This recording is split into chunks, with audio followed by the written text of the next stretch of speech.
Hello and welcome to another video. I finally hooked up my DSLR so you can stare at my beautiful face. And the footage that I have is GoPro footage of I went camping a couple of days ago. I took my easel, my pochade box, and I did some oil painting out and about near the Roaches in Staffordshire, which is a really, really beautiful place. I want to talk about something that's going to up your art game, and I think it's something that people have tended to avoid, which is using traditional media. I think there are so many advantages to using digital media, things like Photoshop, Critter, Clip Studio, whatever it is when you're painting and sketching, that it's hard to give yourself the excuse to actually go out and use something like paint, which is what I'm doing here. You can see I'm making an underpainting at the moment, just a simple drawing. But there are lots and lots of advantages of using traditional media. It's just that we have to figure out exactly what those advantages are and when it's more beneficial to use something like oil paint compared with Photoshop. I think one of the easiest ways that I can go about explaining to you what the advantages might be is by comparing them to the advantages of digital media. So Photoshop. I use Photoshop. I use it all the time. Full disclaimer, I'm not despite the probably clickbaity title, I'm not a traditional exclusive artist. I really, really love digital art.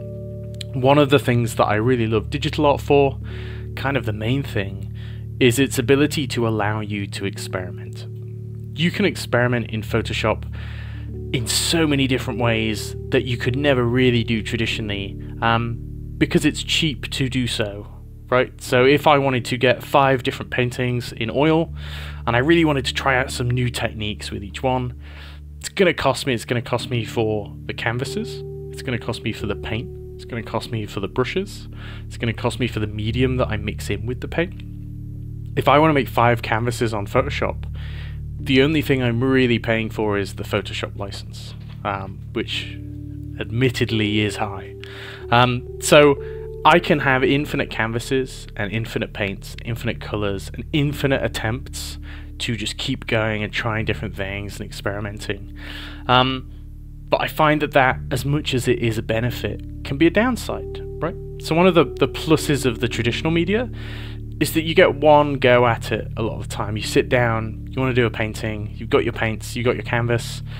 It's expensive, and so you are worried about making mistakes. You're probably less likely to be experimental, but you're a lot more likely to think harder, to use your brain that little bit more, because if you're anything like me, a particularly stingy British man, you don't want to waste those materials, right? You don't want to waste the thing that you've just bought. So I think it's more challenging, certainly, but as you can see with this painting, the whole painting took maybe 2.5 hours, and I've just cut it up into clips. A lot of that time is me spent sat thinking, looking at my subject, which is a hill or a mountain, and really sort of planning what my next decision is going to be.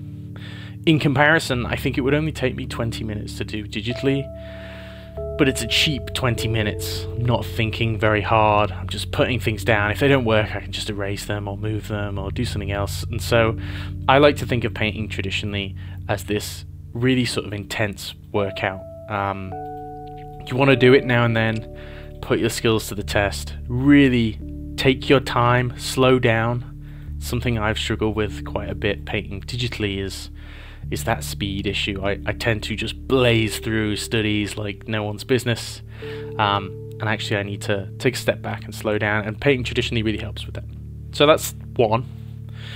The second thing that you can do digitally that I think a lot of beginners tend to do is zooming in, right? So yes, your canvas has a base resolution when you're in Photoshop or Critter or Clip Studio or whatever your program of choice might be, but you can zoom all the way into your painting with that resolution. And then if it becomes too pixelated, you could up the resolution, upscale it, and then zoom in some more. So you can really get into this sort of microscopic detail. Let's say you're painting a face, might be that you're zooming in and you're painting reflections on the eye, or individual hairs or paws. If you're painting a landscape like I'm doing here, might be that you're zooming in and painting individual leaves on trees. you can't zoom in traditionally. You can move your head closer or further away from the canvas. It's not going to do an awful lot. And so you're stuck with the resolution that you're stuck at. So I've done a series of much smaller paintings, about that big. And because you can't zoom in, you just have to deal with that resolution. You have to work with that size. This means simplifying bigger things into more sort of simple shapes. You can't sort of zoom in and get all the bark on the trees. You have to represent the tree as a broader thing. Even with this painting, it's much bigger than the way I'd usually work. Here it is, sort of twice the size of my big head. But I just can't get every leaf. I can't zoom in and get all that information on the clouds and the mountains. And so because of the limitation of the size of the media, I'm forced to simplify things, which is a really nice experience. The third thing that I think we're all missing out on digitally is humanity, is being around other people, is being out in nature, whatever it might be. And it's been the most sort of world-changing thing, because I've only recently gotten back into painting traditionally. I've always drawn traditionally, but painting traditionally, I've been going outside. I've left my little cubby hole where I've been painting on Photoshop in the early hours of the morning, and I've been going to the zoo just with my paints. And the amount of people that come up to me and interact with me and ask how my day's going and how the painting's going, and well, when did I start painting, and you know, we just have some really nice conversations. I was at the zoo and some people were getting their children and going, look, he's painting, and it was a nice feeling to interact with people in that way. I was camping here, and I got to sit next to my brother and do a painting in front of him, and he was asking me all sorts of sort of interesting questions because he's not an artist, so I got to share that moment with him. Even if you don't want to hang out with people, there are other interactions that we can get out there in the real world. I was sat painting by the river in my local park just early in the morning, and I could hear the birds and I could hear the stream going by, and it was so refreshing to actually be somewhere that isn't my desk. And I feel like traditional is better suited for that. You could take an iPad with you, there's a lot of screen glare, and I almost feel like the excuse for getting out is to do something traditionally, break out the mold.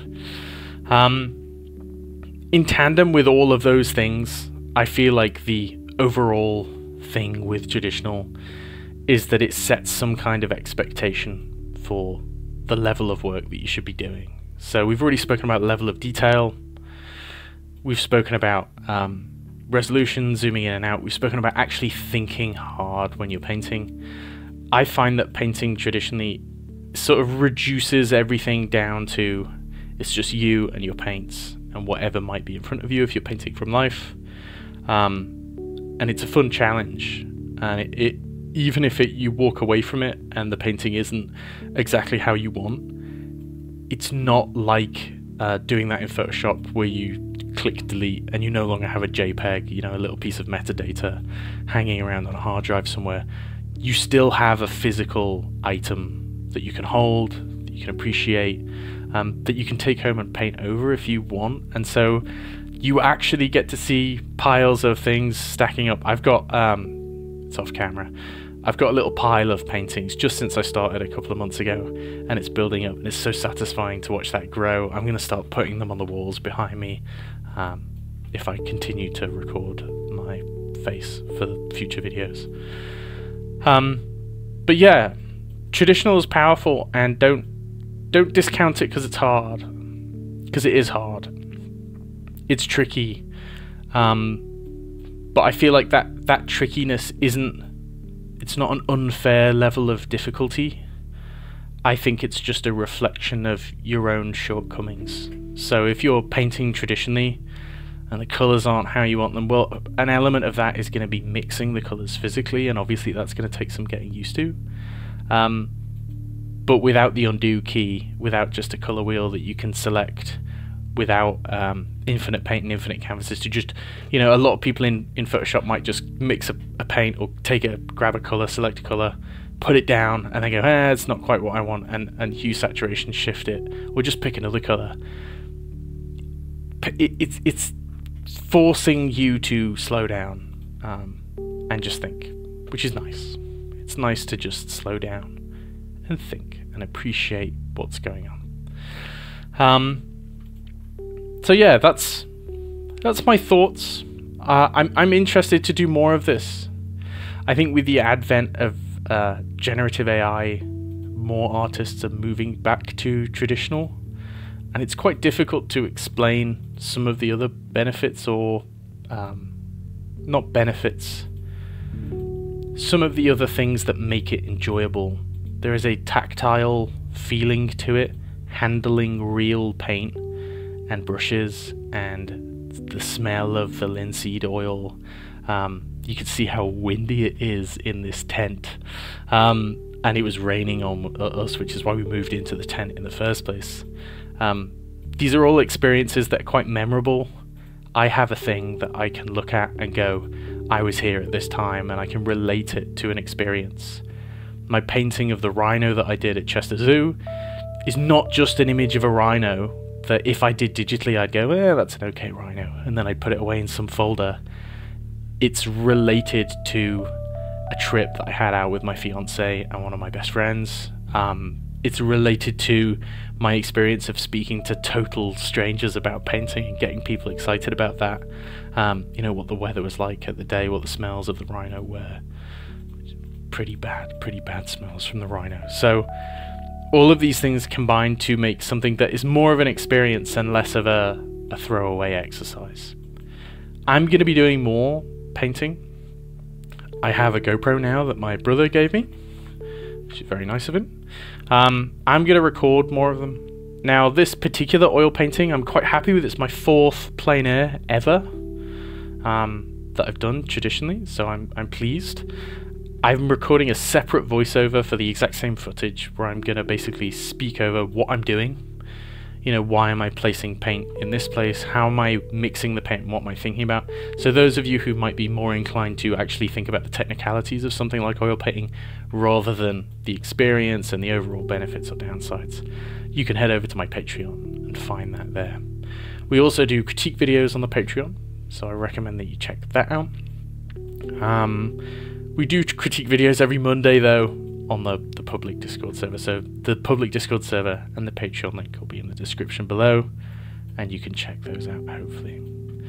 I will leave you there with the rest of my painting. The GoPro did run out of battery eventually, so it's about to end. Have a lovely day, and I hope you pick up your paintbrushes soon and go out and feel inspired to just try it. It could be anything, a tree, a person, you know, have this tactile experience and this thing at the end of it that you can feel with your own hands. I think that's important, and I think more people should be doing.